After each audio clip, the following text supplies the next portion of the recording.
warahmatullahi wabarakatuh.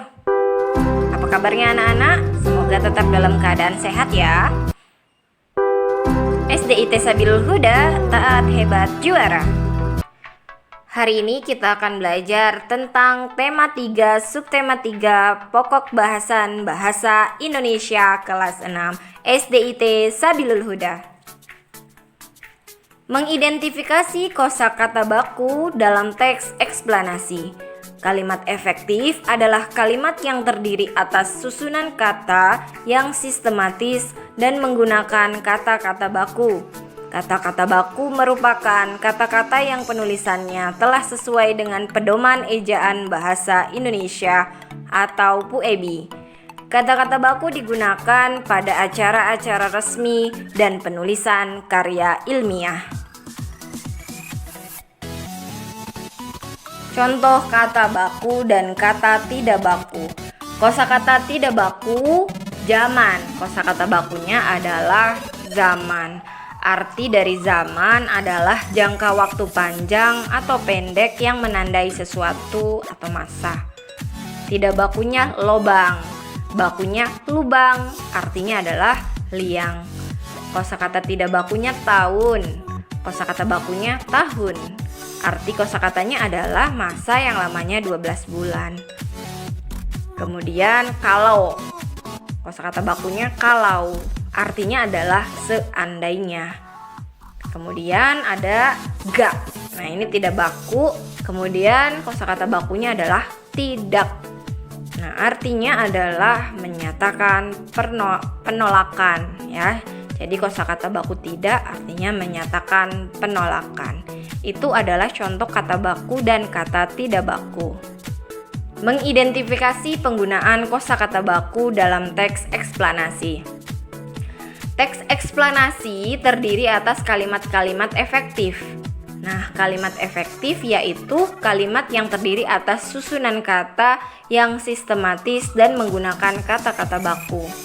Ciri-ciri kata-kata baku adalah tidak terpengaruh bahasa asing atau bahasa daerah. Jadi itu kata baku ya. Ciri-ciri kalimat efektif. 1. Menggunakan ejaan yang berlaku. 2. Menggunakan struktur bahasa yang tepat. 3. Memiliki unsur pokok, minimal subjek dan predikat.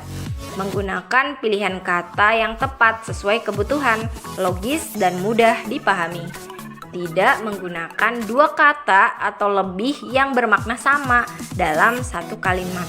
Tidak boleh boros kata dalam suatu kalimat. Itu ya cirinya.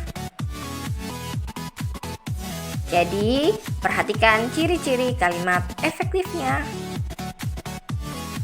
Contoh kalimat efektif.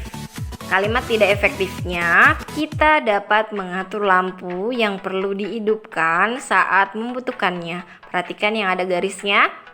Alasannya kenapa tidak efektif? Menggunakan kosakata tidak baku dalam kalimat. Harusnya kata dihidupkan menjadi dihidupkan. Nah itu ya, kita dapat mengatur lampu yang perlu dihidupkan saat membutuhkannya. Kemudian ada pada rangkaian paralel, kita tidak perlu menyalakan semua lampu-lampu. Kenapa tidak efektif? Menggunakan kata-kata yang bermakna sama dalam satu kalimat. Harusnya semua lampu, bukan semua lampu-lampu. Perbaikannya menjadi pada rangkaian paralel, kita tidak perlu menyalakan semua lampu. Nah, itu adalah contoh kalimat tidak efektif. Alasan kenapa sih tidak efektif, dan kemudian perbaikan menjadi kalimat efektif. Ya, perhatikan kalimatnya. Kenapa bisa tidak efektif? Ya, karena dia menggunakan kosakata tidak baku dalam kalimat.